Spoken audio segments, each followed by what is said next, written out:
গত দুটি পর্বে আপনাদের সাথে নিয়ে ঘুরে বেরিয়েছিলাম কালিম্পংয়ের অনেকগুলো দারুণ জায়গা।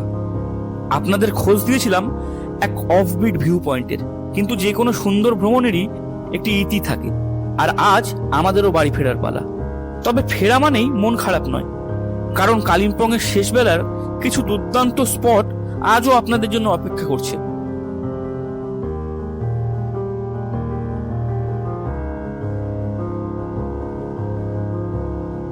আর বোনাস হিসাবে থাকছে পেডং থেকে এনজিপি পর্যন্ত এক রৌদ্রোজ্জ্বল পাহাড়ি পথের অসাধারণ জার্নি।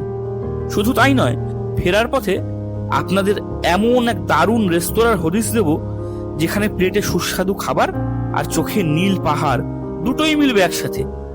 তাহলে চলুন আর দেরি না করে শুরু করা যাক কালিম্পং পেডং ভ্রমণের শেষ তথা সব থেকে সুন্দর পর্বটি।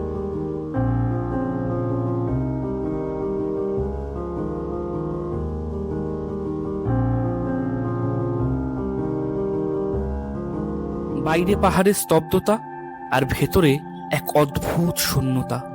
জানলার ওপাশে মাথা উঁচু করে দাঁড়িয়ে থাকা পাইন গাছগুলো আজ কুয়াশায় একদম ঝাপসা। কাচের গায়ে আঙুল দিয়ে একটা হিজিবিজি নাম লিখতে গিয়েও থেমে যাই। জানলার কাচের গায়ে লেপ্টে থাকা কুয়াশার কণাগুলো যখন বিন্দু বিন্দু জল হয়ে জমে ওঠে, তখন মনে হয় আমার মনের ভেতরকার জমানো বিষণ্ণতাগুলো বুঝি ঠিক এমনি করেই জলছবি হয়ে ঝরতে চাইছে। এই পাহাড়, নির্জনতা আর একা আমি। সুপ্রভাত, গুড মর্নিং ফ্রম কালিম্পং। আজকে সকালটা কালিম্পংয়ে আমার শেষ সকাল। এখন প্রায় 7টা সাড়ে 7টা বাজে। একটু পরে ব্রেকফাস্ট করবো, ফ্রেশ হবো, তারপর বেরিয়ে পড়বো এনজিপির দিকে। রাস্তায় 2-3টে স্পট আছে, দেখবো, দেখে সোজা বেরিয়ে যাবো। 5:30টায় ট্রেন।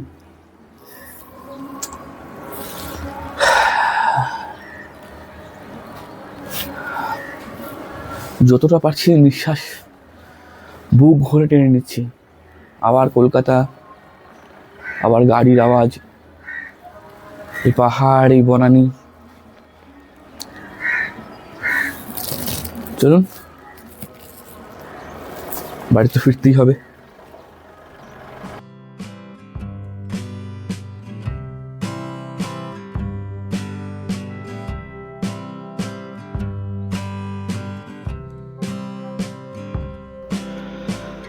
সকালবেলা ব্রেকফাস্টটা করতে এসেছি, আর এদের ডাইনিং এরিয়াটা কিন্তু খুব সুন্দর।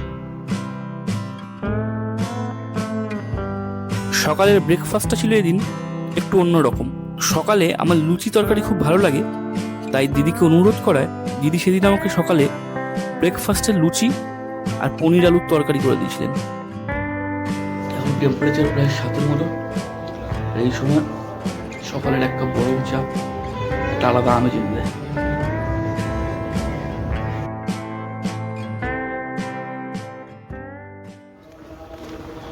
এবার বেরিয়ে পড়ার পালা। চলুন, আমাদের গাড়ি সামনে দাঁড়িয়ে আছে। আজ দাদার সাথে আমরা ঘুরলাম, সানি ভাইয়া। দাদার ফোন নাম্বারটা আপনাদেরকে দিয়ে দিচ্ছি। তো আপনারা যদি কখনো আসেন এদিকে বা পুরো নর্থ বেঙ্গল ট্রিপে আসে, দাদার সাথে ফোনে কথা বলে নিতে পারেন, উনি ভালো সার্ভিস দিয়ে দেবেন। আপনার নাম বলিए, फोन नंबर दे दीजिए। संजय राय है मेरा नाम। मेरा फ़ोन नंबर है 9933992857। कोई भी आना चाहते हैं तो दार्जिलिंग के लिए सीधा फ़ोन कर सकते हैं मुझे। ব্যাস, পাহাড় থেকে বিদায় নিয়ে ফেরার পথটা বরাবরই একটু অন্যরকম। চোখের সামনে সর্পিল আঁকাবাঁকা পাকডন্ডি পথ, আর মাথার ওপর রোদ কুয়াশার লুকোচুরি। চড়াই উতরাই পেরিয়ে গাড়ি যখন এগিয়ে চলে, মনে হয় যেন কোনো মায়াবী ক্যানভাসে আমরা ক্রমশ বিলীন হয়ে যাচ্ছি। ফেরার পথে আঁকাবাঁকা পাহাড়ি পাকদণ্ডী পথ আর রোদ কুয়াশা মাখা রাস্তা, মাঝে মাঝে পাহাড়ি নাম না জানা গ্রামগুলো, আর মাঝে মাঝে ঘন সবুজ অরণ্য, কুয়াশার চাদরে ঢেকে থাকা বিস্তীর্ণ প্রান্তর এবং নীরবতা ভঙ্গকারী ঝর্ণার কলতান। সবকিছু মিলিয়ে পাহাড় যেন প্রকৃতির এক কবিতা। পাহাড়ি সৌন্দর্য তার বৈচিত্র্যে ভরা। কোথাও পাহাড়ে রয়েছে উঁচু নিচু পাথুরে পথ, আবার কোথাও সবুজ ঘাসে মোড়ানো দিগন্ত। এই মুহূর্তে রয়েছি হনুমান টকে। কালিম্পংয়ের হনুমান টক। এটা হনুমান টক দুটো আছে, একটা কালিম্পংয়ে আছে, একটা সিকিমে আছে। এই মুহূর্তে আমরা কালিম্পংয়ের হনুমান টকটা রয়েছি। এদিকে রাস্তাটা নামার জন্য, আর এইদিকে রাস্তাটা চলে গেছে উপরে, এটা ওঠার জন্য। আর ওই যে এখন দূরে বজরংবলীর বিশাল মূর্তি দেখা যাচ্ছে। চলুন আস্তে আস্তে আমরা উপরের দিকে উঠে যাই। ওই দেখুন অনেকটা নিচে থেকে ওই উপরে বজরংবলীর সুবিশাল মূর্তিটি দেখা যাচ্ছে। কালিম্পংয়ের এই হনুমান টকে হনুমানের যে বিশাল মূর্তিটি রয়েছে তার উচ্চতা প্রায় 25 থেকে 30 ফুটের মতো।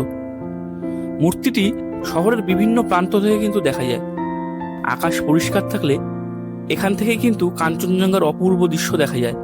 এছাড়া তিস্তা নদী, কালিম্পং শহরের চারপাশের উপত্যকা এবং ডেলো পার্ক কিন্তু এখান থেকে দেখা যায়। ওই পাশেও একটি মন্দির আছে যেখানে পুরোহিত মশাই বসে আছেন। আর এইখান থেকে চার দিকটা দেখা যায় কালিম্পংয়ের। সোজা ডেলো পার্ক এখান থেকে দেখা যায়। আর একদিকে স্বয়ং বসে আছে সিদ্ধিদাতা গণেশ। হনুমান মন্দিরের ঠিক পাশেই একটা সুন্দর মা দুর্গার মন্দির রয়েছে। সাধারণত ভোর 5টা থেকে রাত 8টা অবধি বা মাঝে মাঝে 9টা অবধি এটি খোলা থাকে। তবে আমি বলবো ভোরবেলা বা সূর্যোদয়ের সময় যাওয়াটা সব থেকে ভালো, তখন আকাশ পরিষ্কার থাকে এবং এখানে প্রবেশের জন্য কোনো টিকিট বা ফি লাগে না। এই নামার পথের সামনে একটা মন্দির রয়েছে, মন্দিরটা যাবো না কারণ সময় নেই।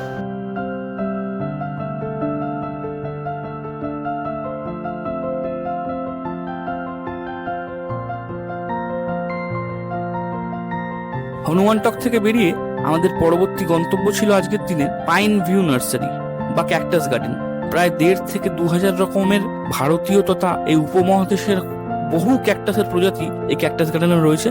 আপনারা যারা ক্যাকটাস প্রেমী তারা অবশ্যই এখানে আসতে পারেন এবং এই কয়েক হাজার রকম ক্যাকটাসকে দেখে তাদের সম্বন্ধে জানতে পারেন।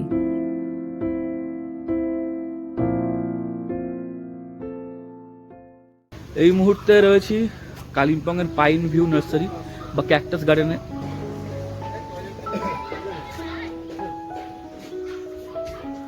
গরমের সময় সকাল 8:30 থেকে 4:30 অবধি থাকে, আর ঠান্ডার সময় 8:30 থেকে বিকেল 4টে অবধি। আর রোববার বন্ধ। 20 টাকা করে টিকিট লাগে, কার পার্কিংয়ের জন্য 30 টাকা করে লাগে। এই নার্সারিতে প্রায় 1,500 প্রজাতির বিরল এবং বিদেশি ক্যাকটাস ও সাকুলেন্স রয়েছে। 1970-এর দশকে শ্রী মোহন শামসের প্রধান এটি প্রতিষ্ঠা করেন। তিনি বিশ্ব ভ্রমণের সময় উত্তর ও দক্ষিণ আমেরিকা এবং আফ্রিকা থেকে বিভিন্ন প্রজাতির ক্যাকটাস সংগ্রহ করেছিলেন। প্রায় 2 একর জায়গার উপরে বিস্তৃত এই নার্সারিতে বিশাল গ্রিন হাউসের ভিতরে বৈজ্ঞানিক পদ্ধতিতে গাছগুলো রক্ষণাবেক্ষণ করা হয়। সকাল 8:30 থেকে বিকেল 4:30 পর্যন্ত খোলা থাকে, তবে মনে রাখবেন রোববার এটি বন্ধ থাকে। এই মুহূর্তে রয়েছি কালিম্পংয়ের ক্যাকটাস গার্ডেনে বা পাইন ভিউ নার্সারিতে। এখানে প্রায় 1,500 রকমের ক্যাকটাস আপনারা পাবেন। ক্যাকটাস গার্ডেনটি প্রথমত নিজের শখ পূরণের জন্য তৈরি করেন একজন, পরবর্তীকালে এটি এখন এশিয়ার বৃহত্তম ক্যাকটাস গার্ডেন। কত রকমের যে ক্যাকটাস আছে, আমাদের দেশি ফণিমনসা থেকে শুরু করে সারা পৃথিবীর আমেরিকা এবং দক্ষিণ আফ্রিকা থেকে নিয়ে আসা ক্যাকটাসও এখানে রয়েছে। চলুন সবটা আপনাদের দেখাচ্ছি। এই ক্যাকটাসটি দেখুন।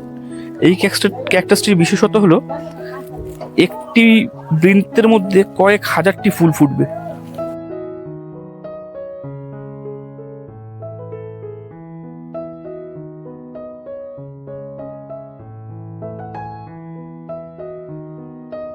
আমার পিছনে যে ক্যাকটাসগুলো এখন দেখতে পাচ্ছেন, এগুলো দেখতে অনেকটা আমাদের তবলার মতো। কি বিশাল বড় বড় সাইজের ক্যাকটাসগুলো দেখুন।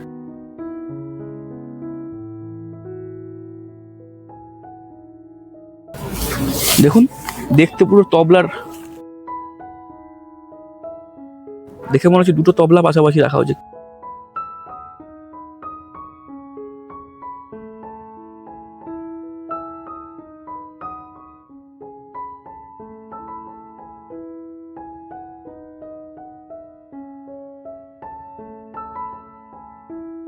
এখানে আবার ক্যাকটাসের ফুল ধরেছে দেখুন।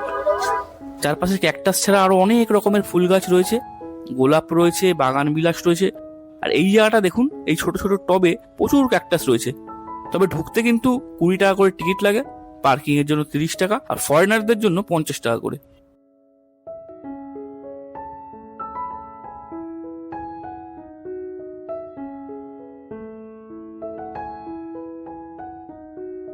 তবে গেটটা দেখুন, এই ফুলগুলোর আমি নাম জানি না, কি অপরূপ শোভা, কমলার আগে পুরো ঢেকে গেছে জায়গাটা।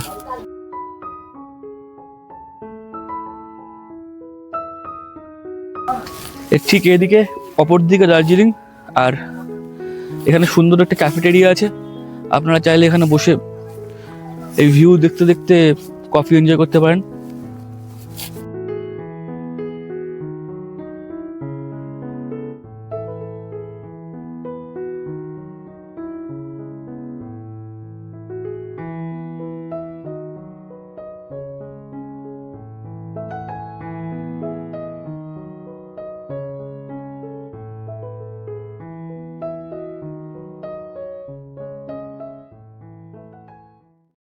আমার যেহেতু বিকেল 5টায় ট্রেন ছিল, তাই আমি আর বেশি রিস্ক নিয়ে আর কয়েকটা জায়গা দেখতে যাইনি। আমাদের লিস্টে কিন্তু আরও 2টো জায়গা ছিল, কিন্তু আমি দেখতে যাইনি। আমি চাইছিলাম যত তাড়াতাড়ি এনজিপি পৌঁছতে পারবো ততই আমার সুবিধা হবে।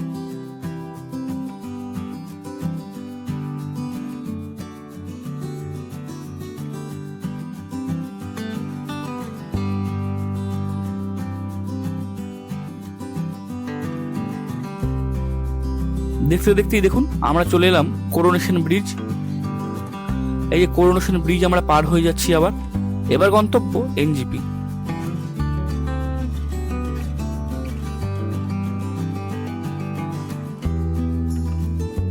দূরে ওই রেলগেটটা থেকে তিস্তা নদীর উপর থেকে যখন ট্রেনটা যায়, কি সুন্দর লাগে দেখতে দেখুন।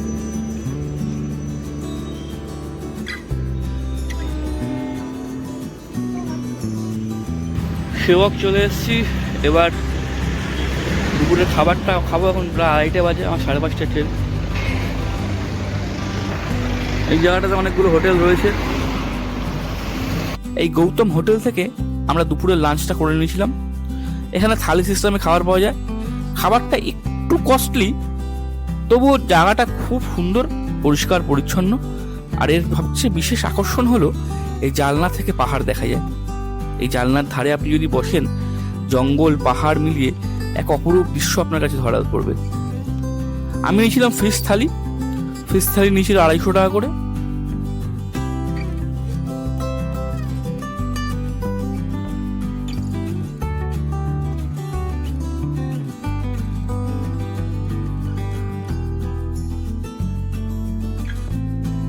আজকের পাহাড়ের এই মায়াবী পথের গল্প এখানেই শেষ করছি। তবে প্রকৃতির এই সৌন্দর্য আর কুয়াশা মাখা স্মৃতির রেশ রয়ে যাবে অনেক দিন। খুব শিগগিরই আবার দেখা হবে আপনাদের সাথে নতুন কোনো গন্তব্যে, অজানা কোনো নিরুদ্দেশের পথে। ততক্ষণ পর্যন্ত সকলে ভালো থাকুন, সুস্থ থাকুন। ধন্যবাদ।